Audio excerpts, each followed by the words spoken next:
This is Abby McDonald, and you're listening to the Radical Radiance Podcast. Abby, I am so excited to welcome you to the show. Thank you for being here today. Thanks, Rebecca. I'm excited to be here. I am too. We have been online friends for quite some time, but one of my favorite parts of this aspect of what I do is to get to chat with friends when their books come out, and the same when I have one come out. I've spent the last couple months, as we just kind of talked about, just doing the little road show of catching up with all my friends on all their podcasts, and it's such a fun part of what we do. And so I'm so excited to get to celebrate your new book today.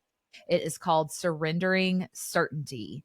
And I'm so excited to talk more about it and more about your story with our friends. And I think this is such a helpful topic that we need to talk about more. So I'm so excited about the conversation. And in Surrendering Certainty, you challenge this idea that more information, like all the information we take in all day long, having that leads to more freedom, right? We don't maybe we don't say that, but we often live like it, right?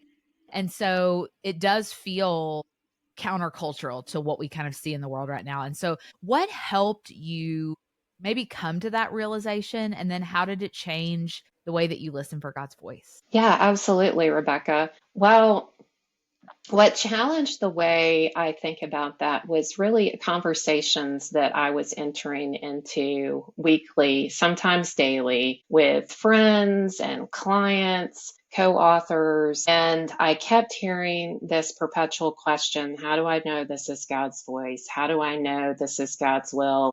And I was familiar with that question because I have asked it myself many times. I have lived in that tension.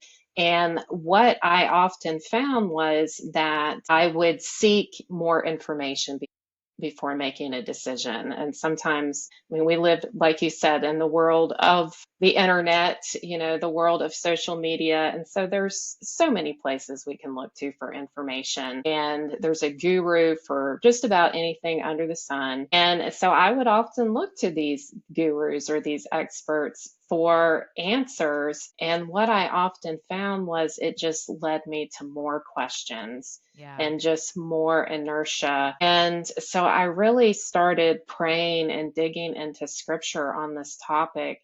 And I went to Genesis, to the garden. And what I found was that what the serpent offered Eve was the same thing that we continue searching for today. He offered her knowledge. Yeah. He offered Yeah. her Yeah. that she would be like God. And I thought, we're still Not living much in has that. changed. Yeah, right.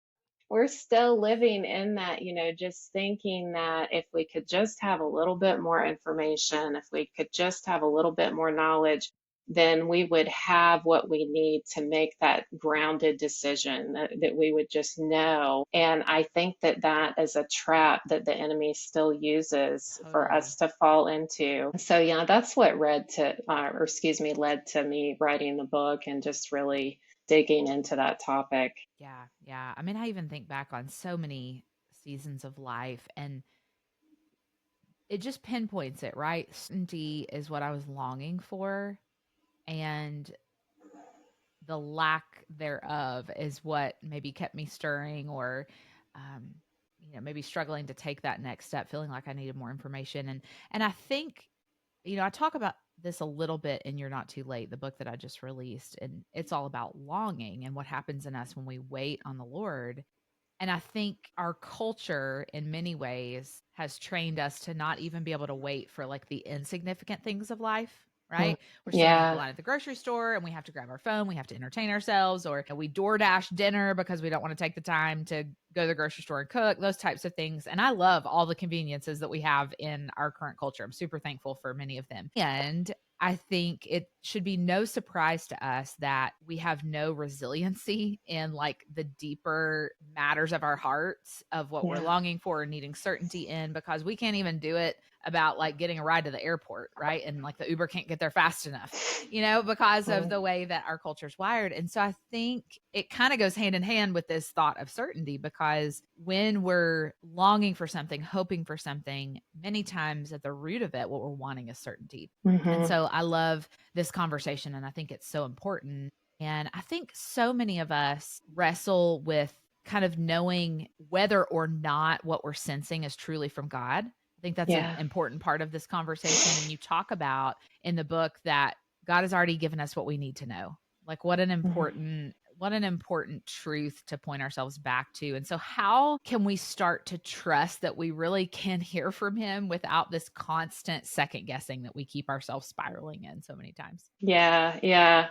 Well, I believe it's a lifelong struggle, Rebecca, and it's something that we're never going to be perfect at, obviously, on this side of eternity. But the answer, as I thought through this, is really kind of counterintuitive, and it's to act. It's to act before we know whether or not for sure. And I think deep down, we kind of learn to recognize on some level, is this God's voice, or is this just something that I'm believing? Is this my own voice or somebody else that's influencing me? But as we act, what we do is we create this track record that we can look back on, and we can see, oh, that was God. And when I stepped out in faith, then here's how he moved, and I can see his faithfulness. But we're never going to see that if we just stay in that state of inertia and we Yeah. don't act. And so I think there's other ways too. I mean, obviously his word,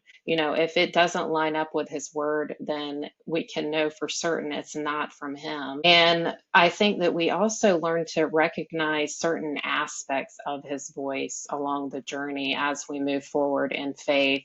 And some things that I have learned are that it's exhorting to us. It is steady and it's consistent. God's not going to tell us to do something and then be like, oh, wait, no, I don't think so. I Yeah. want you to go this way instead. That's not God. God is not confusing. He doesn't throw us little breadcrumbs and be like, here, good luck, Yeah. like Hansel and Gretel or something.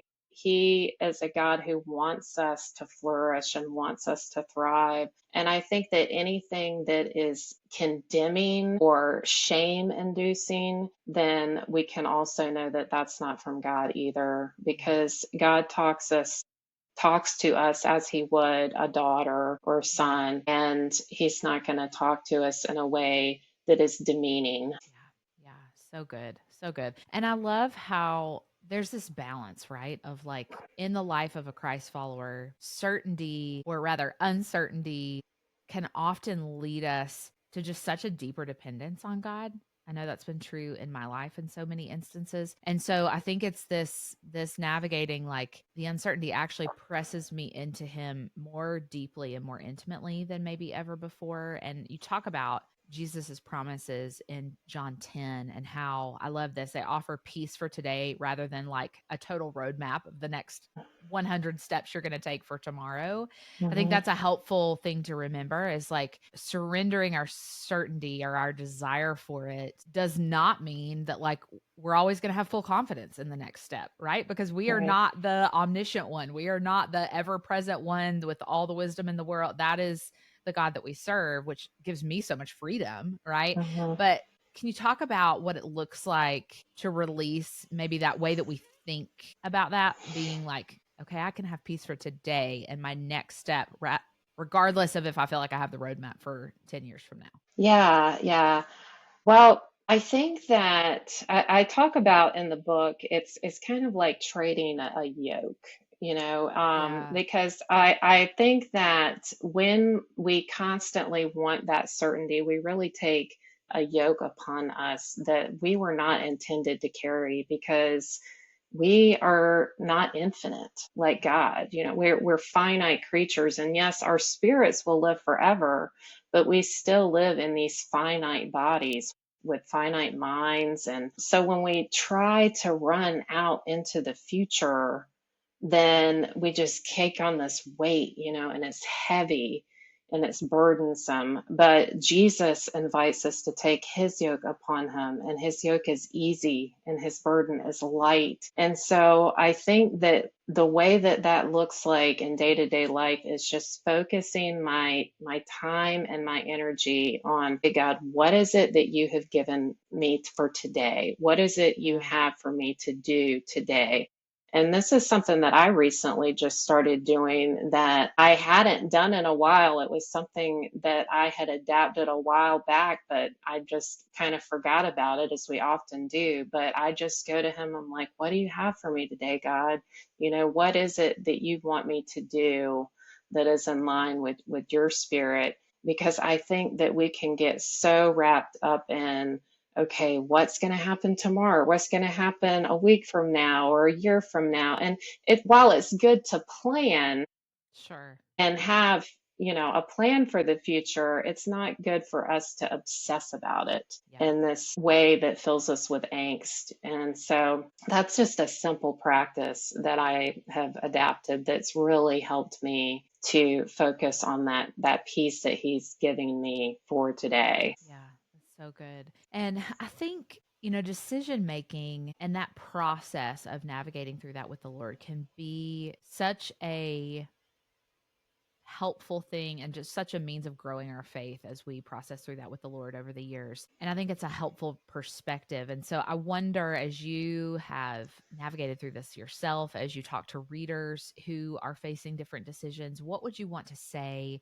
to the woman who feels super stuck in just the fear of making the wrong choice? Yeah, that's good. Yeah, I would say that God is a God of clarity. Mm, And sometimes that's not always saying that we are super clear about the route that He wants us to take or the way He wants us to go. But I believe that sometimes, and not all the time, but sometimes when we get in that mindset of, I'm stuck in this decision, I don't know what to do, it's because we have adopted this either or mindset. And it's mm, like, I either have to go this way or I have to go this way. And there's only one right way. It's black and white, and I have to choose. And if I choose wrong, then my life is just going to be turmoil and everything is just going to go downhill. And I don't believe that that's the way God works. I think that yeah. sometimes it can be both. It can be and even if we do have to choose one particular path, God can make a way and He can redeem things down the road, even if that turns out to be a path that we wish later that we hadn't chosen. Yeah. He can use that for His good, or excuse me, for our good and for His glory, even Yeah. if things don't work out exactly the way we wanted them to. And so I would just encourage that person that feels stuck to, first of all, go to God in prayer about it, but just to remember that sometimes He's both and. Mm. It's not either or. My dog is barking. It's all good. I have a dog too. He's quiet now, but fortunately, Well, nobody has come near the house. God forbid someone go on a walk down our street. You know what I mean? Yeah, So, yeah. okay, I Yeah, love we that. live on about 2 acres and he's still, we're pretty far off the road, but he's still, when Yeah, somebody's out on the road, he's like, oh. I know. They're so loud. Yeah. I think we're in the clear now. Okay. Okay. Yeah, that is so helpful, Abby. And I want to ask this too. You're about a month on the other side of launching this book. And I think one of the sweetest parts of writing a book and getting it out into the world is starting to hear how God is using it, people's feedback as they kind of process through things. And so I'd be curious, what has maybe the other side of reading the book, and how has it maybe personally encouraged you? Yeah, yeah, absolutely. I have been encouraged by the way that I've seen women just come alongside each other and support each other as they take these steps of faith, and how they are willing to step into the unknown, even when they are still uncertain, even when they don't have it all figured out yet and there's still questions, but they're willing to take that first step. And then once they take that first step, I've witnessed other women just rally behind them and support them. And that has been so encouraging to witness. Yeah. Yeah, I love that so much. Well, I just think this message is so important and I'm excited to share it with listeners. And there's one question that I always ask people who come on the show, and The podcast is called Radical Radiance, and it has a heart to just help women see what it looks like to radiate the heart of Jesus in our life, in our work, in our decision making, in our relationships, all of those things. And it goes back to this verse that God really used to encourage my heart as I was starting the show. It's Psalm 34, verse 5, which says, "To look to him are radiant, and their faces are never covered in shame." And so I think this is important as we consider our decision making and our certainty in this life, and just how when we look to him, he gives us what we need to make decisions, which is such an encouragement, and he walks with us through those things. And so I just wonder, as you think about this season of your life, as you look to him, what about Jesus makes you radiant? Yeah, such a good question. When I look to him, what makes me radiant is the fact that he looks at me as his child. I think that parenting more than anything else has just really shown me a heart, the heart of God, and just how he sees us. Mm, And I think of my husband dancing with my daughter. mm. They just recently had a dance recital, and well, my daughter, not my husband. And every year they have this daddy daughter dance where the dads can all go up and dance with their daughters. And just seeing the two of them together, that to me is the heart of God, just Yeah. dancing with his daughter and just wanting to see her thrive and flourish. And so knowing that father heart that he has for me and that he wants to see me thrive just really gives me that radiance. Yeah, so good. I love that so much. Well, I would love for you to share with our listeners, where can they connect with you? Where can they grab the book? All of those things after the conversation. Absolutely. They can connect with me at abbymcdonald.org. And if they sign up for my newsletter, I'll send them a free 5-day challenge on Fun. ways to get unstuck from some of the mindsets that we've been talking about. And they can find my book on all the places, anywhere books are sold, Amazon, of course, and they're all listed on my website as well. Perfect. And the full title is Surrendering Certainty, Hearing God Today by Letting Go of Tomorrow. so good. Well, I love that title so much. Well, I am so excited for you, friend. And thank you so much for being faithful to write the message. And I'm excited for how God's going to continue to use it in the lives of your readers. And just can't wait to introduce my people to you and to the book. And just grateful that you'll be here today. Thanks for joining me. Thanks for having me. Thanks, friend.